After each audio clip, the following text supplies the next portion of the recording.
un travail qui est très humain, qui est très basé sur la relation humaine. Mais à quelque part, nos gestionnaires sont un peu une extension de nous, ce sont nos ambassadeurs. Ces gens-là nous confient leur argent, nous on se retourne de bord et avec ces argents-là, on choisit des entreprises dans le marché dans lesquelles on va prendre part à leur développement économique et à leur développement financier.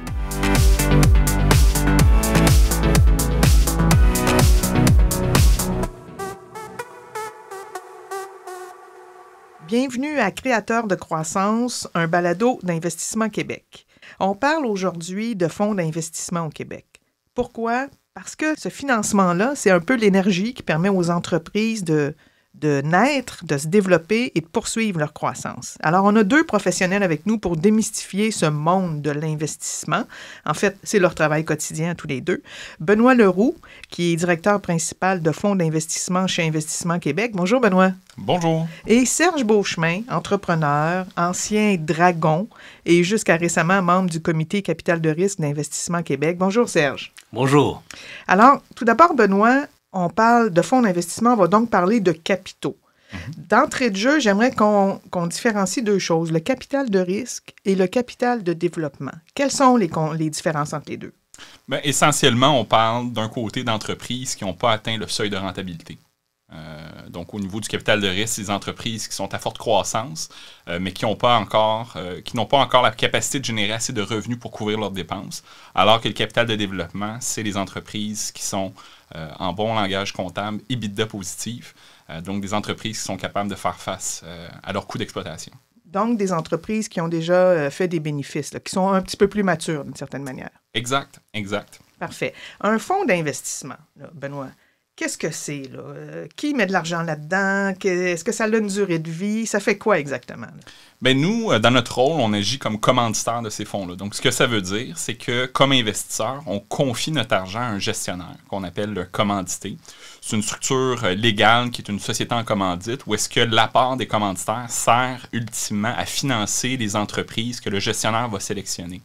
Un fonds d'investissement va avoir une durée de vie d'environ 10 ans, avec potentiellement des extensions. Et donc, dans la première moitié de la vie de ce fonds-là, le gestionnaire va investir l'argent dans les entreprises et par la suite va fructifier ces entreprises-là, faire en sorte qu'elles génèrent des rendements, qu'elles performent et ultimement liquider ces positions-là et retourner le capital et, espérons-le, avec un rendement pour nous, les commanditaires. Donc, vous, à Investissement Québec, vous gérez des fonds qui vont investir dans d'autres fonds d'investissement qui, eux, vont finir par investir dans des entreprises. Est-ce que c'est bien ça? Un fonds de fonds. Un fonds de fonds, voilà. C'est ça. Dites-moi, qu'est-ce qui fait que vous vous êtes lancé là-dedans? Qu'est-ce qui vous passionne dans ce métier-là, Benoît? Oui, un peu hasard de la vie. Je suis juriste de formation. J'aime dire à la blague là, que le droit mène à tout, pourvu qu'on en sorte. C'est un peu ce qui est arrivé dans mon cas. Donc, j'ai commencé en pratique privée pendant quelques années. J'ai rencontré quelqu'un qui m'a fait part d'une possibilité de rentrer chez Investissement Québec. Donc, je suis rentré chez Investissement Québec il y a bientôt 9 ans. Puis par le fil des expériences chez Investissement Québec, j'ai été amené à travailler dans les équipes de fonds d'investissement et de capital de risque à l'époque. Et j'ai vraiment pris la piqûre. Dans mon rôle, je sens qu'on fait vraiment une différence. Avec nos 73 fonds d'investissement en portefeuille actuellement, là, au 31 mars dernier, on a plus de 2,1 milliards de dollars d'investis dans ces fonds-là. C'est plus de 2000 entreprises qui sont indirectement supportées par nos contributions financières dans ces gestionnaires-là. Donc, on peut prétendre qu'on est un peu un architecte de l'écosystème de capital investissement au Québec. Qu'est-ce qui motive votre choix d'un fonds? Qu'est-ce qui fait que vous allez investir plus dans un fonds que dans un autre? Bien, la clé, je pense que c'est un travail qui est très humain, qui est très basé sur la relation humaine. C'est drôle à dire, là. Au-delà du cash, là, c'est sûr que c'est omniprésent. Mais à quelque part, nos gestionnaires sont un peu une extension de nous. Ce sont nos ambassadeurs. T'sais. Ça va être eux qui vont être en contact avec ces entrepreneurs-là. Donc, il faut qu'ils partagent la vision. Faut qu'ils partagent cette vision-là de supporter ces entrepreneurs-là, pas seulement avec du capital, mais vraiment avec une valeur ajoutée, que par de l'accompagnement, un réseau de contacts. Il faut qu'il y ait de valeur. Et ça, on a avec nous aujourd'hui là, un super bon ambassadeur pour ça. Serge, c'est quelqu'un qui est passionné, qui a le goût d'ordonner. Fait que c'est pour ça qu'on embarque dans l'aventure avec des gestionnaires comme ça. Oui, justement, Serge, quand vous avez commencé votre première entreprise, Un fonds d'investissement, là, ça n'existait pas. Là. Ça existait peut-être, mais vous n'étiez pas au courant. Ça ne vous a pas aidé, ça, dans le fond. Là. Ben, il faut se remettre dans le contexte que je suis parti en affaires en 87. Puis la première fois qu'on est allé au marché pour lever du capital, peut-être déjà rendu en 2000, c'est comme 13 ans plus tard, mais en 2000, ou 98, 99, 2000, les fonds d'investissement capital de risque, ça n'existait pas, ou on en entendait très, très, très peu parler, et particulièrement dans les petites entreprises, ou dans les startups, ou les entreprises en croissance ou en forte croissance. Bref, c'était pas un modèle qui était très connu parmi les entrepreneurs, pas du tout même. Pas du tout. Et comment ça vous a aidé quand finalement vous avez eu recours à ces fonds d'investissement? Ben, c'est clair que dans notre cas, on a closé une ronde de financement en 2001 de 5 millions à l'époque. Là. Fait que c'est quand même beaucoup d'argent quand tu repenses rétrospectivement, là, que peut-être une ronde de 10-12 millions aujourd'hui. Là.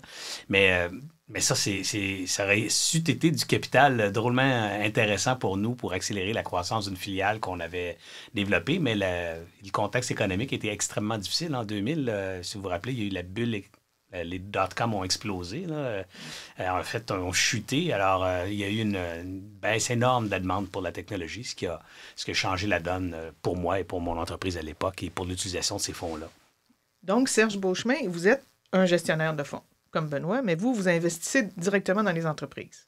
Exact. En fait, Benoît investit dans des entreprises comme la mienne, donc dans des gestionnaires de fonds, dans des équipes de gestion comme celle que je dirige chez OQC Capital. Et nous, on prend ces argents-là qu'on reçoit des commanditaires comme Benoît. Dans notre cas, on en a 5 commanditaires majeurs, puis 16 commanditaires privés. Donc, ces gens-là nous confient leur argent. Nous, on se retourne de bord et avec ces argents-là, on choisit des entreprises dans le marché dans lesquelles on va prendre part à leur développement économique et à leur développement financier. Puis, même question que j'ai posée à Benoît pour ces fonds. Comment il les choisit, vous, les entreprises? Quels sont les critères là, qui sont importants? Ça va vous faire sourire, mais le premier critère, c'est le même, en fait. Hein. Quand on choisit une entreprise pour investir de l'argent, c'est comme si vous le faisiez vous-même, Louise. Ben, d'abord, vous demanderiez avec qui je vais faire affaire. Là. C'est qui ces gens-là, à qui je vais confier mon argent? Qu'est-ce qui les anime? C'est quoi leurs valeurs? C'est quoi leurs ambitions? Où est-ce qu'ils s'en vont avec ça? C'est quoi le plan d'affaires? Mais pas le plan d'affaires dans le livre, là, mais le plan réel. Qu'est-ce qu'ils veulent faire avec ce business-là pour eux comme propriétaires, puis et comme rôle dans la société. Alors, l'impact pas l'impact, mais les critères humains sont parmi les critères les plus importants de sélection d'une entreprise. Puis je dirais évidemment, on ne va pas rester juste dans le soft. Là. Le deuxième critère, tout aussi important, ça va être tout l'aspect business. C'est quoi le produit, c'est quoi le projet, c'est quoi le marché, c'est quoi les concurrents, qu'est-ce que tu apportes d'innovant là-dedans, tu fais la même chose que les autres ou tu vas améliorer quelque chose, as-tu une ambition mondiale ou tu as une ambition locale, bref, ce sont tous des critères là, qui vont s'ajouter à l'équation là, pour sélectionner le bon projet. Oui, Benoît? Mais un peu comme Serge, pour préciser aussi, au-delà du soft, là, c'est important, mais au niveau des critères un peu plus techniques, ce qu'on va regarder, nous, comme chez Investissement Québec, ça va être d'un, est-ce qu'on a une équipe gestion qui est basée au Québec? On veut avoir évidemment un bureau puis une place d'affaires, parce que ce qui arrive aussi, c'est qu'on a des firmes d'investissement qui ont des présences physiques à l'étranger. Donc, on n'a pas juste des bureaux au Québec, mais nous, ce qu'on demande, c'est d'au moins avoir une présence physique. On veut qu'il y ait un accès pour les entrepreneurs de rencontrer ces gens-là. On veut à tout de moins que notre capital qui est investi dans ce fonds-là soit réinvesti à son tour dans des entreprises québécoises. Donc, c'est certain qu'il peut y avoir une diversification géographique. On a, dans certains fonds de plus grande taille, des investisseurs de partout dans le monde. Et ça aussi, c'est une bonne nouvelle, ce qu'on ne voyait peut-être pas nécessairement il y a quelques années, mais de plus en plus de firmes qui ont démarré ici au Québec, qui aujourd'hui ont une présence à l'international, mais attirent également des capitaux étrangers. Et ça, c'est un très bon indicateur pour nous, de voir que ces gestionnaires-là ont des performances substantielles qui permettent désormais d'attirer des capitaux. Donc, il y a un effet de levier, de par nos interventions financières, d'attirer aussi des capitaux externes privés. Dites-moi, Serge, on vous a vu assez longtemps à l'œil du dragon. Qu'est-ce que ça prend pour bien savoir, bien saisir si une entreprise va être rentable? Est-ce que c'est de l'intuition? Est-ce que c'est de l'analyse presque instantanée? Ça se faisait vite dans ce temps-là, là, dans l'émission. C'est une bonne question, Louise, parce qu'en fait, il y a comme deux regards à la question. Il y a d'abord Serge, l'investisseur personnel. Tu sais, si c'est mon argent à moi, ben là, pas besoin de consulter personne. Puis les analyses, je vais les faire tant qu'elles me satisfassent. Puis je vais choisir des business ou des projets, des fois beaucoup plus intuitivement, comme à l'émission d'ailleurs. Hein. J'aime bien l'affaire. Bon, c'est 50 000, on va les aider, puis j'embarque, puis on se pose pas trop de questions. Mais quand on gère un fonds d'investissement, même si le montant était le même, par exemple, même si c'était juste 50 000, c'est pas mon argent. Là, je suis fiduciaire de l'argent de quelqu'un, c'est-à-dire de certaines organisations. Et par cette responsabilité-là, ben là, il y a tout un autre, je dirais, niveau de travail, de diligence dans le travail, de sélection qui s'impose. Parce que je ne peux pas prendre l'argent d'un autre, me retourner de bord et dire, ah, sais-tu quoi, moi, ça me tente de mettre de l'argent là-dedans, puis j'aime bien la gueule du gars, puis boum, je mets 100 000. Ça ne marche pas. Alors, dans notre travail comme professionnel, on doit évidemment analyser l'aspect humain, l'aspect stratégique, l'aspect financier. Faut syndiquer les deals, donc faire les transactions avec d'autres investisseurs pour minimiser les risques, augmenter la part en expertise, en soutien, en accompagnement à l'entrepreneur. Bref, c'est beaucoup plus complexe. Même faire un chèque de 500 000 c'est beaucoup plus complexe que de faire un chèque de 500 000 soi-même. Alors, le travail du gestionnaire, c'est un travail très complet d'analyse sous tous les angles de l'investissement. Et plus ce travail-là, à mon avis, est bien fait, bien, plus les commanditaires sont assurés d'avoir un partenaire qui gère bien leurs capitaux. Parce que vous savez, quand on fait du capital de risque, il y a le mot risque là-dedans. Hein? S'il n'y avait pas de risque, ce serait plus facile de faire des rendements. On en ferait peut-être moins parce que quand il y a moins de risques, les rendements sont moins élevés. Mais bref, on serait capable de plus circonscrire ces rendements-là. Quand on fait du capital de risque, comme nous, on le fait, donc très tôt dans le processus de développement, extrêmement risqué. Alors, plus on fait notre travail de façon diligente, plus on saisit ou on tente de minimiser ou bien comprendre le risque dans lequel on embarque. Vous venez de parler des entreprises un peu comme des partenaires, parce que c'est ça, vous apportez beaucoup aussi à ces entreprises-là, pas uniquement du financement, là. En effet, nous, on aime dire, chez Oxy Capital, on fournit du capital intelligent. Donc, tu sais, c'est pas de fournir du capital pour du capital. Surtout que présentement, dans le marché, depuis les 2 dernières années, il y a beaucoup de capitaux disponibles là, à tous les égards, tous les niveaux. Là. Alors, donc, il faut qu'on se distingue aussi auprès de l'entrepreneur en disant, je ne vais pas juste te fournir de l'argent, je vais aussi te fournir de l'intelligence. Et dans le cas, chez Oxy Capital, nous, notre thèse d'investissement, notre pitch qu'on fait à nos entrepreneurs, c'est de dire que chaque dollar est accompagné de dollars privés, d'anges investisseurs privés. Et ces anges-là, nous, on s'assure qu'il y en a au moins 4 là-dedans qui vont s'impliquer, qui vont mettre leur réseau à contribution, leur expertise à contribution, que ce soit pour le développement des affaires, une meilleure gestion des opérations, ou encore parce qu'on arrive très tôt dans le processus pour la mise en place de gouvernance. Parce que vous savez, Louise, l'entreprise dans laquelle on investit très tôt, bien, si on fait un bon travail avec elle, elle va avoir d'autres rondes d'investissement plus tard. Et ces rondes-là, comme le capital de développement, va exiger de la part de l'entreprise une certaine rigueur en gestion, en gouvernance. Alors, si nous, on ne les aide pas à faire ça tôt, bien, quand ils vont arriver aux prochaines rondes, ils n'auront pas mis ces processus-là ou ces façons de faire-là en place. Et du coup, ça va les discréditer dans les rondes ultérieures. Donc, notre travail, c'est de les faire maturer. Je ne sais pas si le verbe est bon, là, mais les faire croître en termes de gestion, en termes de gouvernance, en termes évidemment de valeur économique. Benoît, vous avez parlé de l'écosystème d'investissement au Québec. C'est une bonne nouvelle pour les entreprises québécoises, ça. Bien, absolument. Ouais. Moi, comme je disais tantôt, ça va faire bientôt 9 ans là, que je travaille dans le domaine. Puis on n'a jamais vu autant de firmes puis de gestionnaires qui couvrent l'ensemble de la chaîne des capitaux. Tu sais, nous, de notre point de vue, on a vraiment une vision macro de cet écosystème-là. On appelle ça la chaîne de financement. Un de nos objectifs, c'est vraiment de s'assurer que tous les maillons y ait un gestionnaire, que ce soit par le stade de maturité ou que ce soit par le secteur qui est visé par ces entreprises-là. Donc, sciences de la vie, technologie de l'information, manufacturier industriel, technologie propre. Nous, ce qu'on veut, c'est qu'à chacune de ces étapes-là, il y a des gestionnaires qui sont capables d'amener du capital intelligent, comme Serge mentionnait, et ce, à tous les stades. Donc, vraiment avoir des équipes à valeur ajoutée. Puis, à la fin de la journée, nous, on évalue aussi ces gestionnaires-là. Parce qu'au bout de 4-5 ans, quand ils ont fini leur période d'investissement, bien là, c'est là qu'ils viennent nous revoir en disant, voici les résultats, voici ce qu'on a réalisé. Et là, on est à même de juger, est-ce qu'ils ont la capacité de lever un second fonds? Puis est-ce qu'on est en mesure de les supporter à nouveau? Mais la bonne nouvelle, effectivement, c'est qu'au Québec, il n'y a jamais eu autant de capitaux. En terminant, messieurs, quels conseils donneriez-vous aux entreprises qui veulent approcher un fonds d'investissement? Bien, mon premier conseil, ce serait de voir ça comme un nouveau client à qui tu dois faire une vente. Tu sais, quand tu vends des lunettes, ben, plus tu connais les besoins de tes clients, meilleur est adapté ton offre à ces besoins-là.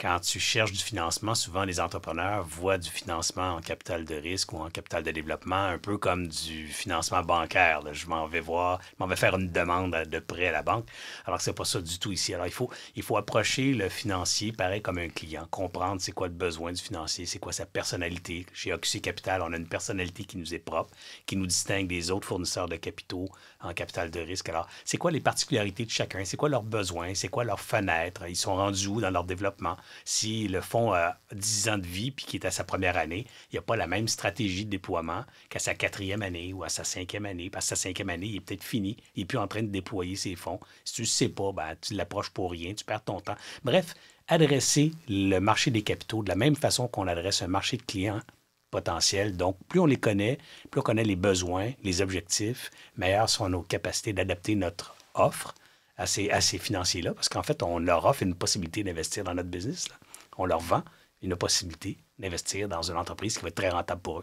Benoît, quelque chose à ajouter là-dessus? Mais de notre côté, nous, ça va être vraiment les gestionnaires qui vont venir nous voir cogner à notre porte. T'sais. Fait que moi, ce que je disais à ces gestionnaires-là, bien, arrivez préparés. On va avoir quelques questions à vous poser. C'est sûr et certain que si on a déjà des relations existantes avec des gestionnaires, comme par exemple Serge, on les connaît, donc ce qu'on appelle, c'est des gestionnaires qui reviennent, des returning GPs, là, en bon français.